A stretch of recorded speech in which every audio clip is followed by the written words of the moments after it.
y'all be getting y'all information from? You feel me? Like, instead of reading a Dr. Seuss book, a Cat in the Hat book, you read a Lil Baby documentary, biography. Or don't go reaching for no chain. My little homie clutching a ride, ready to blow your. Clock in, clock in. Black guy just walked in. Yeah. He already dead, it ain't no need to check his fighters, bitch. He already dead, it ain't no need to check his fighters. Yeah, crunch time, yeah, nigga, it's lunch time. Let go, crunch time, yeah, nigga, it's lunch time. Yeah, crunch time, yeah, nigga, it's lunch time. Let go, crunch time, yeah, nigga, it's lunch time. He dead. Team Black gotta stand up, man. Yeah. Right now we get into a video with one of my favorite rappers out here right now. You dig what I'm saying?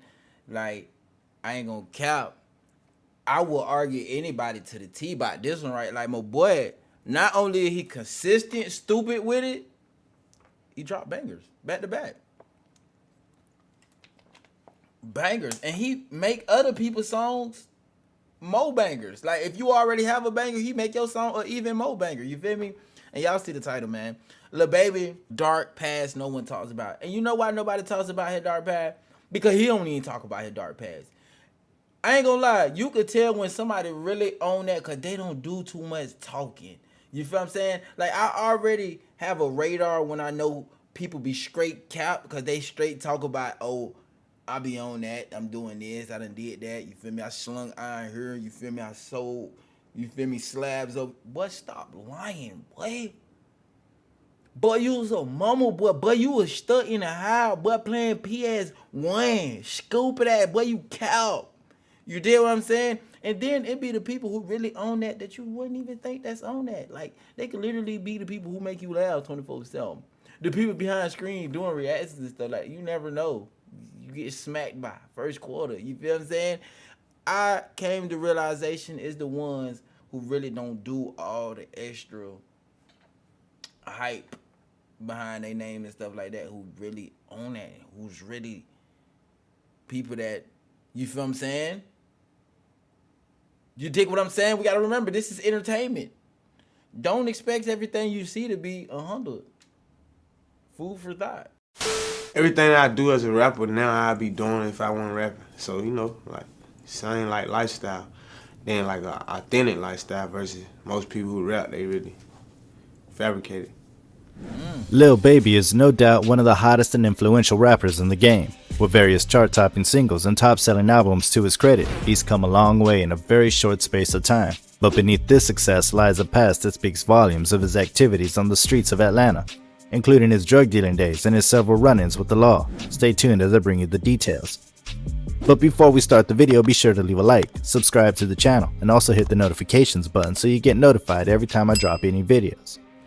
Born in Atlanta, Georgia, in the Oakland City neighborhood, Lil Baby, whose real name is Dominique Jones, grew up in a small house with his mother and two sisters. When he was around the age of 2, his father left the family. Therefore, his mother had to shoulder the responsibility of raising him and his 2 siblings. In an interview, Lil Baby had the following to say about growing up in Atlanta. I would describe life growing up in Atlanta on a scale of 1 to 10, with 10 being the hardest, as a 6. My life wasn't too bad, but I didn't have a picket fence or a silver spoon. I had to get it how I live. From a young age, Lil Baby had the mindset of a hustler, and this was due in part to the fact that some of the people he hung out with were older guys who were making enough money to live comfortably large. At the time, Lil Baby only wanted to become a millionaire and a kingpin, and didn't see how going to school was going to help him achieve his goals. Although he admitted to... I be wondering, like, what do these people, like, that be making these stories, like, where y'all be getting y'all information from? You feel me? Like, instead of reading a Dr. Seuss book, a Cat in the Hat book, you read a Lil Baby documentary, biography, or whatever the case may be, and created a video like this. Like, you dare not know more about his life than he know. To being one of the smartest kids in the class at Booker T. Washington High School, which he attended. Schooling to him was more of an obstacle that prevented him from fully making as much as he wanted. So when he was in the 9th grade, he dropped out of high school. It was also around this time that Lil Baby was given to him because of how he used to roll with older folks and how he would sleep wherever and leave his things lying around everywhere. All these were considered typical baby behavior, and the name stuck fast. At some point, Lil Baby became a popular presence in the studio of Quality Control Music, which is one of the most successful hip-hop labels operating in Atlanta. Now at this point, you're probably thinking that Lil Baby's presence at the studio was because he was there to fulfill a lifelong ambition of becoming one of the best rappers out of Atlanta. But nah, it was none of that. He wasn't there to rap, but was there for drug deals. Pretty much became familiar with the various artists at Quality Control Music and even gained some kind of popularity. Day in, day out, Lil Baby was right there, waiting for rappers to return from shows, with cash so that he could take it from them through a drug trade or gambling. Lil Baby was a pro at playing CeeLo, a dice game, and through this, he would win rappers money. In an interview, he said the following as regards that. They was getting money, but goddamn, they probably get like 30 grand a show, but they're doing 3-4 shows, so they come back with 50, 60. I might win the whole 50.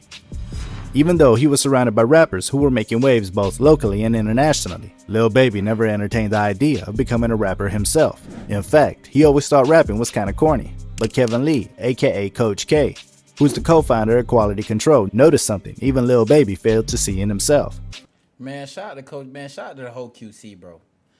QC created a group of legends, bro. A group of straight go-getters, bro. I ain't gonna lie.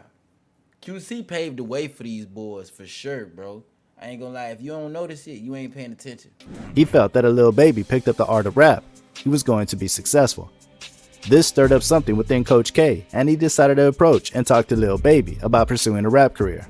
Well, his efforts to convince Lil Baby did not really yield much, because Lil Baby would usually laugh off the idea and tell him that he didn't see himself leaving the streets and becoming a rapper.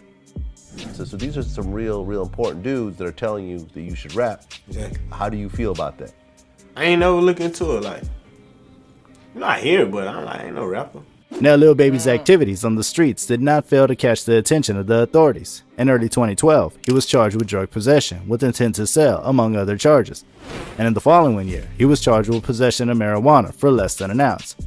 After these run-ins with the law, he got into serious trouble in 2015, and this suddenly saw him faced with the prospect of spending several years in prison. But through the help of his lawyer, he was able to secure a deal that got his sentence reduced to only 2 years. Word is that he even hired another lawyer who helped him get a deal which would allow him to spend only a year in prison. But as it turned out, he still ended up spending 2 years locked up. Well, this time in prison is not something he fondly remembers, as he's gone as far as to describe it as a misery. In an interview, he revealed that he disagrees with the punishment of being locked up as a way of teaching people a lesson. He said that since prison was just about sitting in a room somewhere, it doesn't do anything to change and make a person better for the society. He also likened getting locked. I ain't gonna lie. In all reality, it doesn't make you better because people be quick to get institutionalized rather than learning.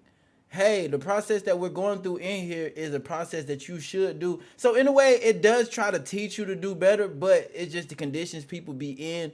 You already become so institutionalized. Then you got other badass influences in there who be telling you this and that, and they giving you false advice, bro. That's why, real deal, you gotta learn out here, bro.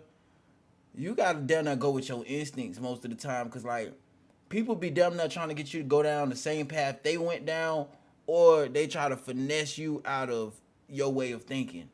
And that's always going to make you take an L. Rather, if I mess up, I want to mess up because I messed up. Now, I don't want to mess up because you told me I should do this, and then I realized I messed up listening to your stupid ass. You feel what I'm saying? And that shit is right, bro. Being in a box for so long makes you want to do nothing but have the most fun when you get out. When in our reality, you really supposed to use that mindset of being in that box and go put yourself in the box that you don't have to be in, but you choose to be. You feel what I'm saying? Like, you, man, y'all get what I'm saying, bro. You did what I'm talking about? Up to living like a dog. In a different interview about his time in prison, he said the following. Imagine just sitting in QC until you die. Whether you do everything I tell you to do, you're in here until you die. So you ain't living no other purpose until you die. Man, that's a fucked up way to live. I'd rather everybody you get a life sentence and they just take you in the back and kill you. I guarantee you asked half of the people who got a life sentence if they'd rather be taken out back right now and killed. They'll say, yeah, guaranteed. Because what are you living for? Hell nah, I know some, man, nobody want to get took off now. Like, if your life telling you to just be in jail, just be in jail, shit. That's hard right there, bro. Well, regardless of his unpleasant memories of prison, the time he spent there gave him the chance to reflect on the options he had once he became a free man. Pierre Thomas, aka P, who's also Quality Control CEO, spoke to Lil Baby during his time in prison and would often tell him to get in the studio and try his hands on rap when he got out. Gradually, Lil Baby began to see himself having a place in the Atlanta hip-hop scene. During a phone call, his mother asked him what he planned to do after he got out, and he revealed to her that he wanted to become a rapper. In 2016, he was released from jail, and after a few days, he was in the studio, all ready to begin his journey that would launch him into stardom. Lil Baby had no experience rapping and had to seek the help of Young Thug and Gunna so that they could teach him how to rap. Well, as it turned out, he quickly got the hang of it, but wasn't really committed to the whole process. For one, making a full song seemed to be a problem, and it wasn't long before he gave up on his rap dreams and focused his attention once again on the streets. However, the presence of some of his homies in his life would help redirect his focus back to music. As one of the people who influenced his music careers was Young Thug, who had seen the potential in him, reached out to him and told him to take his rap career more seriously. And to motivate him, Young Thug paid him to go to the studio and make music. Like, Young Thug, like, he gave me all the jewels. Like, it's time, like, Young Thug really, literally, like, paid me to leave the neighborhood. Like, bro, you can rap, you got it. I'm telling you, like, you could be next. Like, bro, you got to leave the hood. Like, I'm telling you, like, bro, I pay you to come to the hood today. Like, how much you gonna make today? Like, I'm gonna pay you to come to the studio, just stay at the studio all day. Like. In an interview, Young Thug revealed that the reason he had helped Lil Baby get off the street and paid him was because he didn't want him to go back to prison. He revealed that Lil Baby had gone straight out of prison back to the streets where he was doing the same things that got him locked up in the first place. Bro, do y'all notice don't nobody say nothing bad about Thug? Bro, I haven't heard not one person say something negative about Thug. Why is he being painted as just this evil person, bro? Like, that shit be false, bro. That, like, it's so, bro, that's so messed up, dog. For real, bro. Well, in January 2017, Lil Baby decided to finally commit to his rap career, and he ended up finishing a song which he titled Days Off.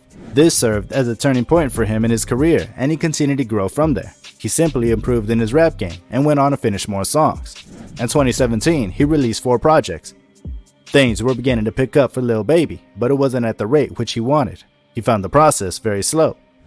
For instance, when he went for shows, he was usually getting paid between $500 and $1,000 for a show. And for him to do some of these shows, he would sometimes have to travel a long distance in a vehicle. All of this did nothing but discourage and frustrate Lil Baby. And when he complained about this, P made him realize that there were consequences that came with his activities on the streets, but with music, such consequences were non-existent. P also kept telling him to trust the process and that it would all pay off in the end. Lil Baby would eventually put an end to his old ways of dealing drugs following a drug shortage. This drug shortage lasted for about 3 weeks, and when the drugs were made available once again on the streets, he decided that he was done with that life and instead renewed his commitment to music. That commitment was a step in the right direction because his career took off and progressed at a fascinating rate.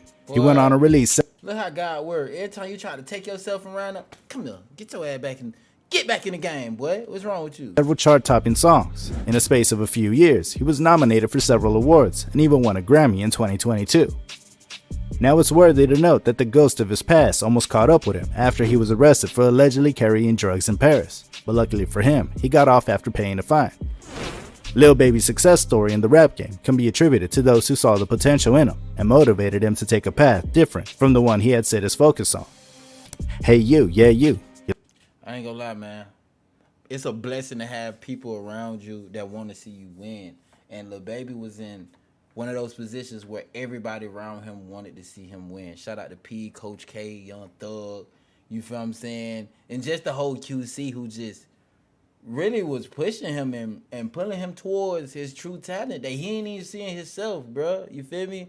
So it's a blessing to have people like that around you in your corner, bro, that make you go ham, fam.